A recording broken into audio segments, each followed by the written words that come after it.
Second round of severe storms, a fresh path of destruction. Crews are once again dealing with downed trees, power lines, and even more flooding. It's been a real mess these past 2 nights. Sure has. Today, people were out all over assessing the damage. Bob Allen joins us live with more. Bob. Well, Ken, you know, once the storms were over, it was time for the cleanup in a number of communities. We found children and adults working practically nonstop to clear the mud away from their swimming pool. It was all hands on deck today at Sylvan Pool in Natrona Heights. Volunteers washed away muddy residue from the bottom of the pool. It started yesterday when a heavy rainstorm turned this small creek into a waterfall. Water gushed from the creek over the grass and down into the pool. And slowly it just came up and kept creeping, and finally it came over and it filled the pool up. Brown, little chocolate milk, the best way to describe it.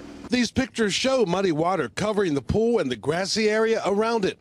Everyone was already out of the water because of lightning, but the flooding ruined the day for dozens of kids. It looked like a creek with fish in it. The water was coming into the pool over there, and so it's not good. Most of the muddy water has been pumped out. The goal was to reopen Sylvan Pool by Saturday.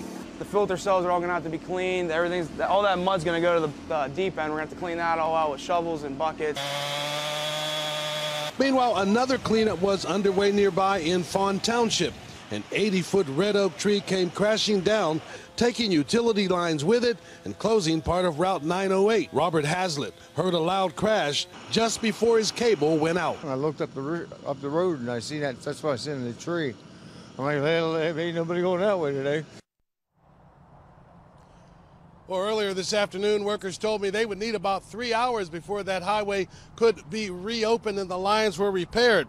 This is yet another large tree we've seen over the last few days that's been taken down by the saturated grounds around it. Reporting live, Bob Allen, KDKA TV News.